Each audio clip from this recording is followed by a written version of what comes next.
In this video, we're going to be testing a trading strategy which uses the Keltner Channel Indicator, and we can easily identify both the entries and the exits when we apply the Keltner channels to our price charts. If you haven't already heard of the Keltner channels, what they are, they consist of a line, which is a center line, which is a moving average of the price, usually the close, and then you have an upper channel and a lower channel.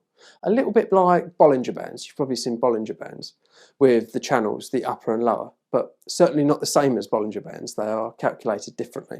And I'm not going to go into how they're calculated because, quite frankly, you don't need to know how they're calculated to use the Keltner channels for this strategy. Just bring up your price chart and put the indicator on the chart. Most charting packages do include Keltner channels as part of their standard indicator packages. We're going to test this strategy, which uses the Keltner channels, on the daily charts of some Forex pairs. We've got some data dating back to January 2008, and then we're going to test the strategy on 14 different Forex pairs individually and then collectively altogether as a portfolio. So let me show you how the strategy works. This strategy is another one which I found on Oxford Capital Strategies website, and it's the one that they call, just show you, the Keltner channels two-phase model. So you can have a look through all the testing which they've done on the futures markets. So let me show you the rules to the strategy which I'm going to use when I test the Forex markets. Firstly, let's look at the trade entries. You'll notice here that I've got the Keltner channel length and the Keltner channel range multiplier. Now, the range multiplier is going to be called slightly different things in different software packages, and it relates just to the distance of the upper and the lower channels away from that center line. The Keltner channel length is generally just a moving average, and that's what we're going to test. We're going to test lengths of 20, 40 and 80 bars, or 80 days because we're using a daily chart. And I'm going to keep the range multiplier fixed at a constant 3. Now that's slightly on the larger side, but I have run some very quick preliminary testing and found that 3 does seem to work better with the lengths that we're testing out. To get into a long trade, what we're looking for is the close crossing above the upper Keltner channel. So that means that the closes were below the channel, and then as soon as we've seen a close which is above the channel, then we buy the next bar on the open. And the short is the opposite. We want to see a close crossing below the lower channel, and then we sell short on the next bar on the open. Here's an example for you. You can see the channels. We've got the moving average in the middle, and then the upper and the lower Keltner channel. Look at this first short trade here. So notice that we've got no trade, and then here we've got a close which is below the lower channel, and then we enter on the open of the next bar. And we stay in that trade until finally here we get a close which is above the upper channel, and we enter and we go long on the open of the next bar. And then here, our next close below the lower channel, we enter at the open of the next bar. Okay, so dead simple and really easy to spot. Trade exits. Well, it's ever so simple. We're just looking at a stop and reverse exit. And we've got a stop loss, which is a large fail-safe stop loss at 6 times the ATR value over the last 20 bars, so an average true range of 20 bars or 20 days. And the stop and reverse exit, meaning, if we go back to here, that we don't actually have a specific target or a profit taken exit. We literally exit the current position and enter the position in the new direction. In this example here, this short trade here, we got in short, and unfortunately the market went up and got us out here where we exited the short trade, which would have been at a loss, and then we entered a new trade in the long direction. So we bought and then we exited here, which would have been for profit, and then got in the short trade. Okay, so that's stop and reverse. We're going to use MultiCharts to do the testing on this strategy, and I'm going to use the Portfolio Trader part of the software because this allows us to test multiple strategies at once, both individually and collectively as a portfolio. As I already mentioned, we've got data from Oanda dating from January 2008 through to February 2023. We'll look through all the individual test results, and we'll see that in this video, and then I'm going to record the results in the strategy database which we're building together. I'll leave the links to the Forex strategy database down in the description, and then you can get free access to it. In fact, everybody gets free access to that, and you can see exactly the results from all the strategies which we've tested. You can then sort that database to find strategies which suit your trading style the best. So let's go and have a look at our first test. This is MultiCharts Portfolio Trader, and you can see we've got data here from 2008 through to the 17th of Feb 2023, and here we've got our 14 Forex markets which we're testing. This is the strategy which I've already programmed, and we're using that range multiple of 3 for the Keltner channel, and at the moment this is going to be a length of 20. So let's see what the backtest looks like. This is the results for the complete portfolio, and just bear in mind that all the results you're going to see here are in pips rather than the main currency. So the net profit is going to be 6,189 pips. And for this test, I haven't included any trading costs. So when we look at things like the average trade value, we need to account for things like spreads and commissions. So anything that's got an average trade value above 6-7 pips maybe, there's going to be profit in it. Anything below about 5 pips, then it's really not going to be worth trading, because we're going to be paying the majority of the profit just in costs alone. That's what the equity curve looks like of the whole portfolio, which is pretty bad. But let's look at the individual markets. I'll just have a look down, looking at the profitable markets only, and I can see that there's 8 of them which are profitable. Starting with Australian dollar, US dollar. There's the equity curve, which is not very good.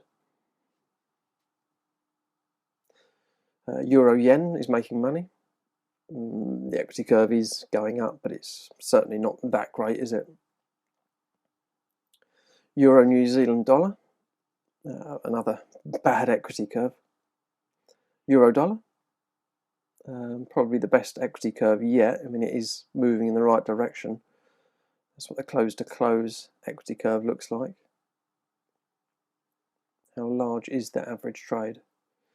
253, that's a huge average trade, so that's really, really good by the time we've taken out costs. Notice this strategy doesn't trade very often because of that large range multiple value of 3. The next one, which is profitable, is pound US dollar. A big average trade. But the equity curve is not very good. New Zealand versus US dollar, another bad equity curve. US dollar, Canadian dollar, another bad equity curve. And lastly, dollar yen, and another pretty bad equity curve.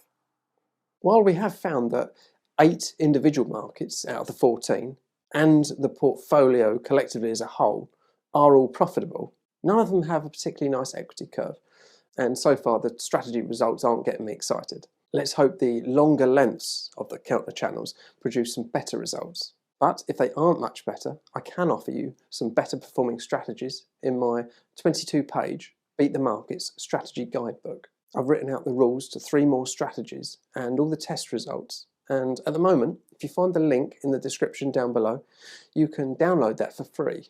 And if you want even more strategies, I've got 6 more strategies in my popular trading course, so you can enroll in that. If you're interested in that, use the link in the description, and that will take you to a page where you can find out all about that as well. Okay, let's move on to our next set of test results using the length of 40 for the Keltner channel. Okay, let's change the channel length.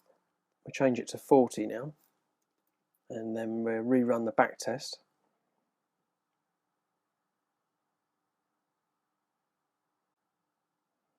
Net profit for the whole portfolio, it is positive. Looks like it's much more positive on the short side. The equity curve close to close, that's bad. That's the normal equity curve, that's pretty bad as well. Let's look at the individual markets. Australian dollar, US dollar. Bad equity curve, it's essentially flat. Euro yen. Slightly better, but not very good, is it? I wouldn't want to trade that. Euro dollar, similar equity curve to before. I mean, it's going up, but with some big drawdowns in there. Pound dollar, Again, it's going up, but it's not very nice, is it? New Zealand dollar, US dollar, a bad equity curve. US dollar Canadian, going up, but not very good.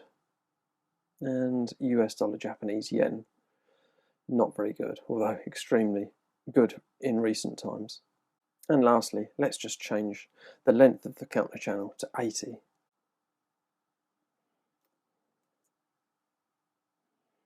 Rerun the backtest.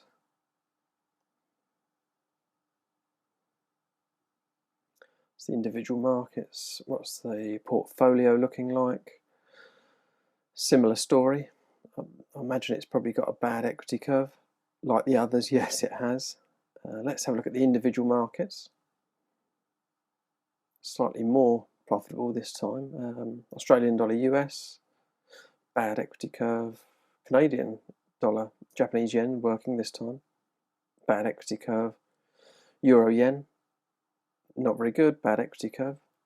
Euro dollar, worst yet. Pound yen working this time, not very good equity curve. Pound dollar still working, essentially a flat equity curve. New Zealand dollar, US dollar, hardly making anything. USD, CAD, hardly making anything. US dollar, Japanese yen making more this time. And the equity curve is slightly better than before, but still not very good, is it? Well, that concludes the test results, where we adjusted that length of the Keltner channel to those 3 different lengths. But of course, there is loads more testing than we could do with this strategy. The obvious one is testing that range multiplier. We were using 3 for the channels, but we could do some testing on that to see which one works best. However, I did say that I already did some testing on this, and 3 did seem to work better than the lower numbers like 1, 1.5, 2. However, those tests were run on a portfolio level. I wasn't actually looking at the individual markets, just the overall portfolio net profit. And we know by now that we can have a bad overall portfolio, but within there might be 2, 3, 4 markets that perform really, really well. So that's not to say that adjusting that range multiplier won't bring up some really good results on some individual markets within that portfolio. And another obvious test, without changing the workings of the strategy too much, is by applying it to different time frames. We've looked at the daily, but maybe the results on the 4-hour or the 8-hour might work better. That's another thing that we could test. Perhaps let me know in the comments if you've got any other ideas where we could change things slightly. I don't want to change the basics of the strategy too much, but let me know if there's any other tweaks that you'd like me to do. But for now, I'm concluding that from the results that we've seen using those channel lengths and that range multiplier on the daily charts, I conclude that using the Keltner channels like we have on the Forex markets, it doesn't work particularly well, does it? And I'm sorry that this strategy is producing average results at best, probably not even average, but that's what it takes to find out what works and what doesn't work in the markets. Nevertheless, I hope you've learned something from the video. If you have, then please give it a thumbs up, and I hope to see you next time in the next strategy testing video. But until then, this is Jared Goodwin, and thank you.